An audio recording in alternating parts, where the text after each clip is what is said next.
28F. My fiancé 30M started getting calls and texts from unknown numbers at all hours. How I uncovered his double life after 4 years together. Using a throwaway for obvious reasons, still trying to process everything that's happened. Jake and I met 4 years ago through mutual friends at a New Year's Eve party. The connection was immediate. We talked until sunrise, exchanged numbers, and were basically inseparable from our first date. He was charming, attentive, and seemed to value the same things I did: honesty, family, and building a life together. 2 years into our relationship, we moved in together, and last Christmas, he proposed during a trip to meet my extended family. The wedding was set for this coming October.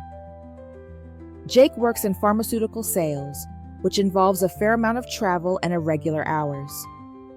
I'm an elementary school teacher with a more predictable schedule. Despite the differences in our work lives, we always made time for each other. Weekend brunches, Thursday night trivia at our favorite bar, FaceTime calls when he was on the road. I trusted him completely and thought we communicated well about everything. We had our challenges, of course. His job stress sometimes made him distant, and my anxiety occasionally created tension. But we always worked through issues together, or so I thought. Looking back, I can see signs I missed, moments when I chose blind trust over the evidence in front of me. The unusual phone activity started about 6 months ago. Jake had always been moderately attached to his phone, necessary for his work, but suddenly it became an extension of his hand. The first thing I noticed was the increase in calls from numbers with no caller ID or from area codes across the country. When I asked about them, he explained they were doctors' offices or potential clients who found him through work referrals. "That's just how sales works," he'd say with a shrug. "People pass your number around when they're happy with your service." Then came the text notifications at odd hours, late at night, early in the morning, during our date nights. He became increasingly protective of his phone, always keeping it face down and taking it with him everywhere, even for a quick trip to the kitchen or bathroom. The password changed from my birthday, which it had been for years, to a random numeric code. When I asked about these changes, he had explanations ready. Work security protocols, too many spam texts lately, my boss is implementing new client communication standards. Each explanation seemed plausible on its own, but together they formed a pattern that increasingly nagged at me. About 3 months ago, the situation intensified. Jake started taking calls in another room, his voice lowered to a murmur.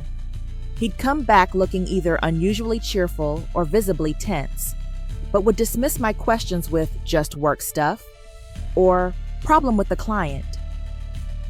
2 incidents particularly stand out. First, during a rare vacation weekend at a lakeside cabin, Jake spent nearly an hour on the dock at 11 p.m. talking on his phone. When he returned, he claimed it was a work emergency, but was vague about details and seemed more energized than stressed. The second incident happened at my parents' anniversary dinner.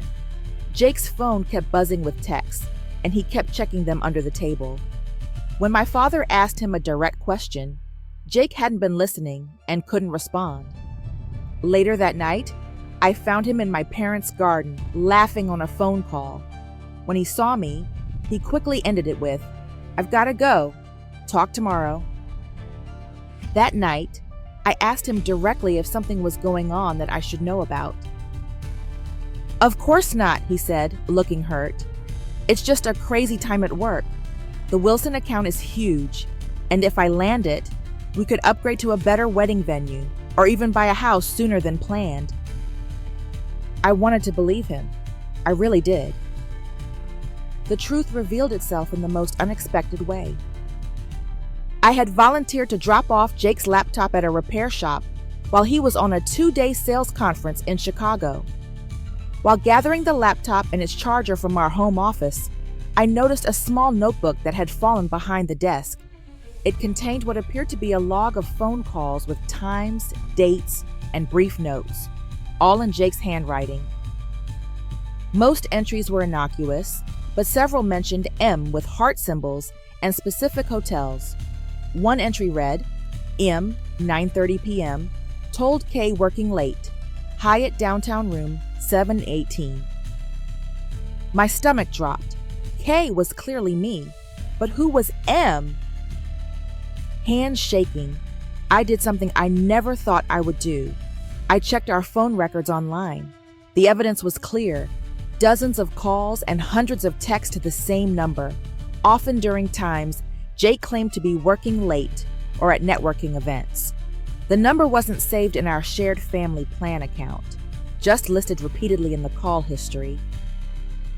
I spent the next hour in a daze, piecing together months of lies. The Chicago conference he was currently attending. I called the hotel where he claimed to be staying. No Jacob Miller was registered. The Wilson account he mentioned repeatedly. I searched his work emails. We knew each other's email passwords for practical purposes and found no mention of any client by that name. What I did find were restaurant reservations, hotel bookings, and flight confirmations, all for local destinations, all during times he told me he was working in other cities, and many included a guest, Melissa Watson. A quick social media search revealed Melissa worked at the same pharmaceutical company, had been recently divorced, and posted photos from locations that mysteriously aligned with Jake's supposed business trips over the past 6 months, though they were never in the photos together. The final piece came from our joint credit card statement: purchases for women's jewelry, dinners at restaurants we'd never visited together, and rideshare services at 2 a.m. from addresses I didn't recognize. One charge particularly stood out: a weekend booking at a bed and breakfast in the mountains, during a time when Jake had told me he was at a mandatory training in Dallas. I waited until Jake returned from his conference before confronting him. I needed time to process and prepare. When he came home, he brought me flowers, just because, and acted completely normal, telling fabricated stories about the conference panels and networking events. I let him finish his performance before placing the notebook, phone records, and credit card statements on the kitchen table. "Who is Melissa?" I asked calmly. The color drained from his face. For several seconds, he said nothing, his mind visibly racing for a plausible explanation. "She's a coworker," he finally managed. "We're on a project together." "A project that requires you to book hotel rooms together? To buy her jewelry? To lie about where you are for months?" His denials crumbled quickly in the face of the concrete evidence. What followed was a painful confession. Melissa was a new regional manager he met at a training event 7 months ago. What started as harmless flirting evolved into an affair that had been going on for nearly 6 months. The unknown numbers were her burner phones. She changed them periodically to be safe. The extensive travel deceptions were to cover their weekends together. The Chicago trip I thought he was on? He and Melissa were actually at a cabin just 2 hours from our apartment. "I never meant to hurt you," he said, using the cliche I'd read about but never expected to hear directed at me. "It just happened, and then I didn't know how to end it." When I asked if he loved her, his hesitation was answer enough. "I don't know what I feel anymore," he admitted. "It all got so complicated." What hurt most wasn't just the betrayal, but the elaborate deception, the calculated lies, the fake work stories, the constant performance of being a devoted fiancé while systematically deceiving me. This wasn't a drunken mistake or a moment of weakness. It was months of deliberate choices. "Does she know about me?" I asked. "Yes," he said quietly. "She knows I'm engaged." That revelation somehow made it worse. Both of them had knowingly participated in destroying what I thought was a secure, loving relationship. That night, Jake packed a bag and left to stay with a friend. I called my sister, who immediately drove over and stayed with me for the next 3 days as I cycled through shock, rage, grief, and moments of disturbing numbness. The week that followed was a blur of practical matters and emotional turmoil. I canceled our wedding venue and photographer, grateful that most deposits were still refundable. I told my family and closest friends what had happened, each retelling like reopening a wound. I consulted with a therapist who specialized in betrayal trauma. Jake alternated between desperate attempts to reconcile and defensive justifications for his behavior. He claimed he still loved me but was confused. He suggested couples counseling one day, then asked for space to figure things out the next. When I asked if he was still in contact with Melissa, he admitted they were taking a break to reassess, which told me everything I needed to know about his priorities. 2 weeks after D-Day, I made the hardest decision of my life. I formally ended our engagement and asked Jake to move out permanently. We were both on the lease, but he agreed to find a new place and continue paying his share until the lease ended in 4 months. The process of disentangling our lives was painful. Mutual friends chose sides or awkwardly tried to remain neutral. His parents called me, urging forgiveness and suggesting that all men make mistakes. My own father, who had treated Jake like a son, couldn't even speak his name without visible anger. As for Melissa, I learned through mutual connections that she and Jake resumed their relationship almost immediately after our breakup. They made it Instagram official just 6 weeks after he moved out. It's been 5 months since D-Day, and I'm finally beginning to feel like myself again. The apartment feels more like mine now that I've rearranged furniture and replaced items that reminded me too much of Jake. I've reconnected with friends I had unintentionally neglected during my relationship and have even started a watercolor class I'd always been interested in but never made time for. The pain hasn't disappeared, but it's evolved from an acute, constant agony to a duller ache that surfaces in unexpected moments. When I find an old photo, when our song plays in a store, when I see a happy couple planning their future together. Therapy has been essential to my healing process, helping me understand that Jake's choices reflected his character flaws, not my worth. I've also connected with support groups for people who've experienced similar betrayals, finding comfort in shared understanding. As for Jake and Melissa, I've blocked them on all platforms and asked mutual friends not to update me on their lives. The last I heard, they were looking at apartments together in another neighborhood. Sometimes I wonder if she realizes that someone who could create such elaborate deceptions once could do it again, but that's no longer my concern. Lessons learned. Through therapy and painful reflection, I've gained insights that might help others. 1. Trust your instincts about unusual phone behavior.